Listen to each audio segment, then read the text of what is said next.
Hello friends, आप सबका स्वागत है EIE के एकदम नए वीडियो में।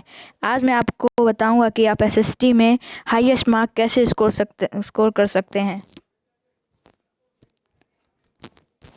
तो SST में हाईएस्ट मार्क्स स्कोर करने के लिए ये 5 इम्पॉर्टेंट पॉइंट्स हैं, जिनमें पहला है प्रेजेंटेशन, दूसरा राइट आंसर्स इन पॉइंट, तीसरा डू नॉट मक द आंसर्स, चौथा prepare map work properly, fifth right answers in good handwriting and avoid cutting. तो पहले बात करते हैं प्रेजेंटेशन पे। तो देखिए, इस तरह आप देख रहे होंगे, ये CBSE बोर्ड के एक टॉपर की कॉपी है, जिसमें आप देख रहे हैं कि उसका कितना अच्छा प्रेजेंटेशन है। तो प्रेजेंटेशन के लिए सबसे पहले आपको आंसर्स एकदम अच्छे राइटिंग में और एकदम ऐसे वे में लिखना होगा जिससे मतलब आप ये सोचिए कि एक अच्छे आंसर को पढ़ने का मन करेगा। किसी का कटी हुई राइटिंग, बेकार राइटिंग को पढ़ने का मन क्यों करेगा। तो इसीलिए आपको प्रेजेंटेशन पे बहुत ध्यान देना है।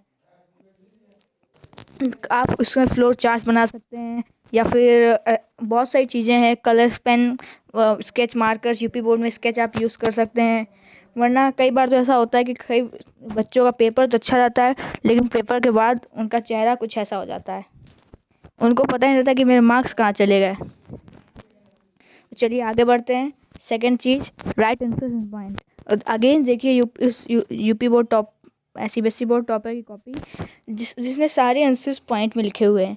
क्योंकि पैराग्राफ में और पॉइंट में लिखने में बहुत डिफरेंस होता है। पैराग्राफ में लिखे हुए आंसर को पढ़ने का मन नहीं करता, लेकिन पॉइंट्स में एग्जामिनर तुरंत देख लेगा, उसको सब समझ में आ जाएगा और वो आपको मार्क्स, कई बार तो उसमें आपको एक्स्ट्रा मार्क्स भी मिल सकते हैं एग्जामिनर की गलती की वजह से। थर्ड पॉइंट है do not miss the answer. कई बार स्टूडेंट्स आंसर को याद करने की ट्राई करते हैं और एग्ज़ाम में ज़्यादातर आंसर्स भूल जाते हैं। तो ऐसा नहीं करना है, आपको पूरा आंसर समझ समझ के याद करना है। कहीं ऐसा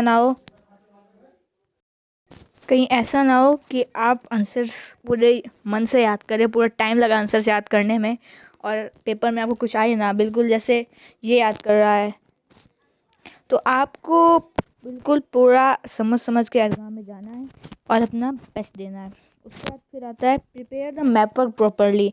आपको अपना मैप वर्क, क्योंकि यूपी बोर्ड में मैप वर्क 10 मार्क्स का आता है और CBSE बोर्ड में भी मैप वर्क बहुत इंपॉर्टेंट होता है। अगर आप मैप वर्क अच्छे पेपर के जाते हैं तो आपके कुछ मार्क्स तो ऐसे ही आ जाते हैं और मैप वर्क में पूरे पूरे मार्क्स मिलते हैं। ये जरूर ध्यान रखिएगा कि मैप वर्क में पूरे पूरे मार्क्स मिलते हैं। इसका मतलब आपके सारे आंसर्स करेक्ट है मैप वर्क में, तो आपको पूरे पूरे मार्क्स मिलने के 100% चांसेस हैं।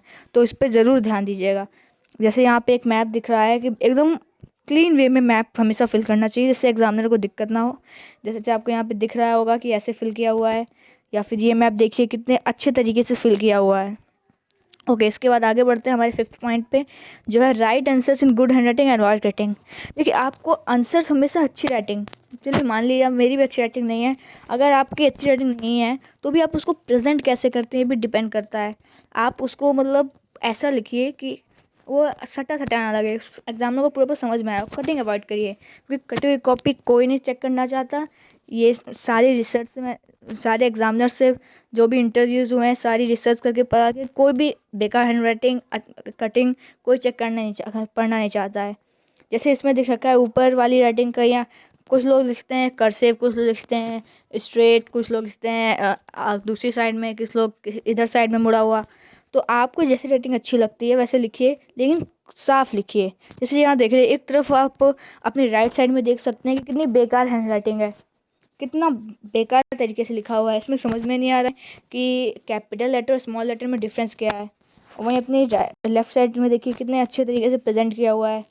तो यही तरीके से आप अपने SST के पेपर में अच्छे से अच्छे मार्क्स स्कोर कर सकते हैं। अप्रॉक्स 90 to 95 मार्क्स आप अपने आराम से ला सकते हैं SST में। SST में कुछ नहीं होता है, बस थोड़ा सा कॉमन सेंस, थोड़ा सी नॉलेज और थोड़ी सी प्रेजेंटेशन से आप कुछ भी मार्क्स ला सकते हैं SST में। So thank you. अगर वीडियो अच्छा लगे तो सब्सक्राइब करें, लाइक करें। थैंक्स।